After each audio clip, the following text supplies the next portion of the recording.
What's up everyone, this is Jrtech and today we'll be unboxing the brand new 2018 MacBook Pro. Now this is the 15.4 inch model. We're going to see what you get inside the box and start it up for the very first time. So let's get our hands on it and let's get started.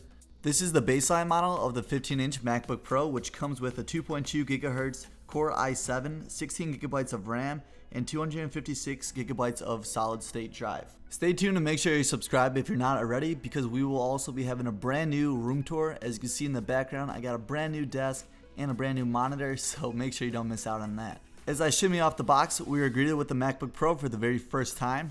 Now for the last 5 or 6 years, I've been using the 13 inch MacBook Pro, so this will be an upgrade for me. The first thing to greet us underneath the laptop is the quick start guides and the manuals. Now it's very thin, there's only 3 different papers in here, and one of them is of course the famous Apple stickers, so you gotta make sure you don't lose those.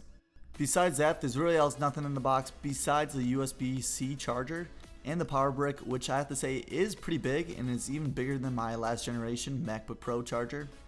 But that's all we get inside the box. Now let's take a look at the MacBook Pro 15 inch model for the very first time. So undo the little plastic wrapping and flip it over to the front side, and we're greeted with a little protector. Remove that and it starts up right away. The startup process for a MacBook Pro has been the same over the years, so we're just inputting our information, Wi-Fi. We're not going to restore from a backup, but within minutes we're ready to use the MacBook Pro.